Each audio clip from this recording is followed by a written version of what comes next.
Подготовив все необходимое, врач направляется к кошарам сделать инъекцию животному. Это только полдела. Сначала рогатого пациента необходимо поймать. Однако в этом деле у ветеринаров рука уже набита, благодаря чему процесс занимает считанные секунды. Проводим профилактические мероприятия против сибирской язвы МКАР. Там сложности нет, в течение 14 дней работает эта вакцина.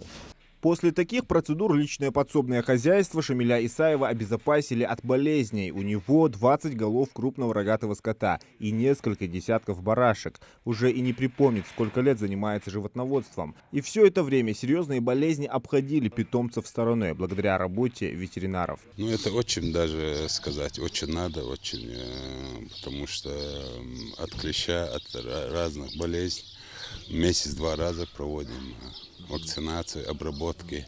После вакцинации от сибирской язвы этих коров ждет повторное обследование через 2 недели, а пробу крови, что взяли, отправят в лабораторию для дополнительного исследования. Забор производят перед вакцинацией, чтобы изучить кровь без примесей на возможные заболевания. В их числе сибирская язва, хоть и не распространенная, но очень коварная болезнь. Проблема в том, что диагностировать ее на раннем этапе удается не всегда, а задержка с лечением чаще всего оборачивается смертельным исходом. Эта опасность связана с молниеносным распространением и, конечно же, гибелью животных.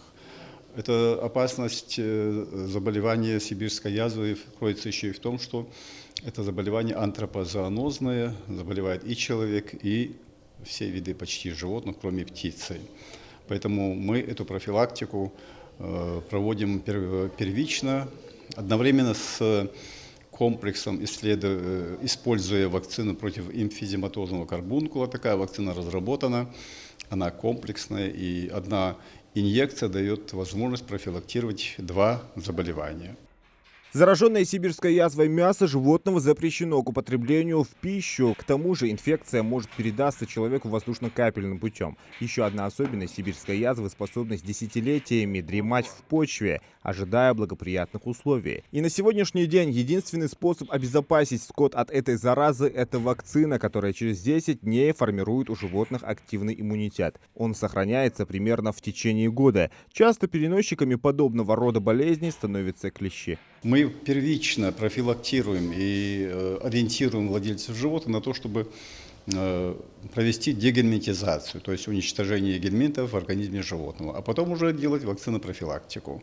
Эта эффективность показывает дальнейшие результаты и дает возможность сохранить поголовье в целом, какие они есть. Это ранее было сделано, да, в начале февраля, в январе месяце, для того, чтобы уже подготовить животных к возможной и к дальнейшей вакцинации животных. Если мы проведем вакцинацию без дегельминтизации, эффективность будет намного ниже, поскольку гельминты не дают возможность развития иммунитета. То есть это снижает резистентность, снижает сопротивляемость, поэтому возникают инфекционные болезни, которые мы часто видим у животных. Домашние животные особого ухода к себе не требуют, однако профилактика болезней нужна обязательно. Известны случаи массового заболевания. Причины, как правило, разные. И чтобы обезопасить скот, сотрудники ветеринарной станции проводят плановые мероприятия. В первой строчке популярности сегодня и ящур. По сообщениям иностранных СМИ, в Турции зафиксировали случаи заражения. Наши ветеринары готовятся к возможной вспышке. Пробу крови отправляют в лабораторию для обнаружения подобного типа патогенов. Ежегодно обязательное мониторирование проводим по этому заболеванию, исследуем на наличие антигенов против и исследование напряженности иммунитета против ящер после вакцинации.